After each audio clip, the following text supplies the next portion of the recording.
Shalom jemaat yang dikasihi Tuhan, selamat pagi, kiranya berkat Tuhan melimpah selalu dalam kehidupan kita. Mulai hari ini kita akan belajar surat Filemon. Surat Filemon itu singkat, hanya satu pasal saja, hanya 25 ayat. Tetapi ada berkat rohani yang luar biasa yang kita akan pelajari. Nah, hari ini saya akan menyampaikan renungan dengan judul Rekan Sekerja dalam Pelayanan. Mari kita baca Filemon 1 ayat 1-3, demikian bunyinya. Dari Paulus seorang hukuman karena Kristus Yesus dan dari Timotius saudara kita kepada Filemon yang kekasih teman sekerja kami dan kepada Apfia saudara perempuan kita dan kepada Arkhipus teman seperjuangan kita dan kepada jemaat di rumahmu. Kasih karunia dan damai sejahtera dari Allah Bapa kita dan dari Tuhan Yesus Kristus menyertai kamu.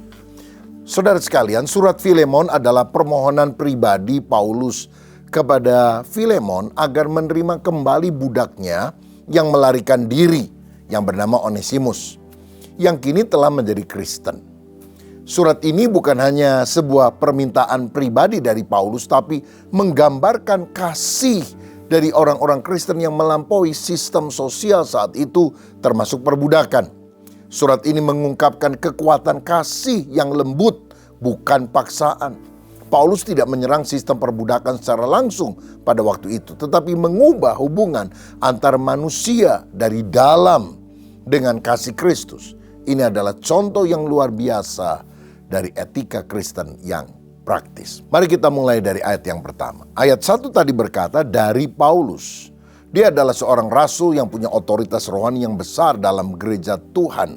Tapi kemudian dia bilang seorang hukuman karena Kristus Yesus. Nah, Paulus menjadi tahanan bukan karena kejahatan yang dia lakukan seperti mencuri, menipu orang, tidak. Tetapi justru karena kesetiaannya kepada Kristus. Dia selalu memberitakan Injil Kristus bahwa Yesus mati dan bangkit dan semua orang yang percaya memperoleh hidup kekal di sorga. Nah saudara, pengakuan dengan jujur bahwa dia adalah seorang hukuman karena Injil menunjukkan kerendahan hati dan juga kerelaan berkorban dia untuk keyakinan bahwa apa yang dia percayai adalah sesuatu yang benar. Nah selain Paulus disebutkan kemudian dan dari Timotius saudara kita. Ini menunjukkan kebersamaan dalam pelayanan dan pengakuan terhadap peranan orang lain dalam pelayanan itu. Pelayanan yang paling bagus itu teamwork, saudara. Bukan single fighter, lalu kemudian merasa diri kita yang paling hebat. Kita nggak bisa melakukan banyak hal yang besar kalau kita seorang diri. Tapi kalau kita punya rekan-rekan seiman, rekan sejawat yang saling melayani, maka dampaknya akan jauh lebih besar. Milikilah teman-teman yang ada di dalam lingkungan kita untuk sama-sama melayani Tuhan. Selanjutnya ditulis kepada Filemon. Jadi ini surat pribadi kepada seorang Kristen yang terkemuka dan kaya yang tinggal di kota Kolose. Nah kemudian Filemon disebut yang kekasih teman sekerja kami. Jadi Paulus memperhatikan dan punya relasi kasih yang baik dalam pelayanan dan pemberitaan Injil. Kita dalam pelayanan harus saling menghargai, saling melengkapi satu dengan yang lain. Dan Paulus menulis ini sebagai tanda kepedulian kepada rekan sekerjanya di dalam Kristus. Kita juga perlu belajar dari figur Filemon ini. Dia orang kaya, dia orang terpandang. Tetapi dia tidak hanya sibuk dengan urusan duniawi. Dia melayani Tuhan. Kalau saudara diberkati Tuhan, ingat bahwa semuanya itu adalah anugerahnya. Ayo kita layani Tuhan dan layani orang-orang di sekitar kita sehingga hidup kita berdampak luas bagi banyak orang lain. Puji Tuhan. Selanjutnya di ayat yang kedua dikatakan dan kepada Apfia saudara perempuan kita. Ada yang menafsirkan mungkin yang disebut Apfia ini adalah istri Filemon. Atau kalau bukan, dia adalah seorang wanita yang berpengaruh positif dalam jemaat di rumah Filemon di kota Kolose.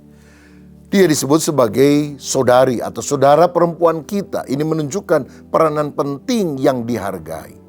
Saudara-saudara, pelayanan itu tidak boleh didominasi oleh kaum pria saja. Karena wanita juga berharga di mata Tuhan.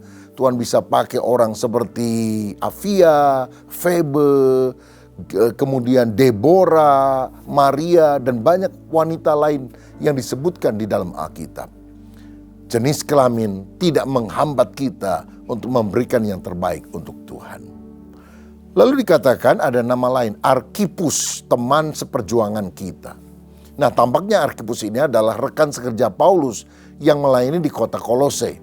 Karena dalam Kolose 4 ayat 17, Paulus pernah meminta Arkipus untuk melakukan pelayanan yang telah diterimanya dari Tuhan. Saudara-saudara, kalau Tuhan sudah memberikan karunia, kepercayaan, tanggung jawab untuk saudara melayani, sekecil apapun itu, jangan diabaikan. Lakukan dengan sungguh-sungguh, lakukan dengan segenap hati. Apakah saudara pria atau wanita, semuanya sama di mata Tuhan. Yang penting kita memuliakan Dia. Selanjutnya Paulus berkata kepada Filemon dan kepada jemaat di rumahmu. Jadi rupanya rumah Filemon itu dijadikan tempat berkumpulnya anak-anak Tuhan. Zaman dulu itu kan belum ada gedung gereja seperti sekarang. Yang ada itu hanyalah gereja rumah. Ini adalah bentuk komunitas Kristen awal. Dan dia tampaknya memiliki rumah yang cukup besar dan dia mengizinkan orang-orang beribadah, menerima firman, bersaksi, berdoa di dalam rumahnya.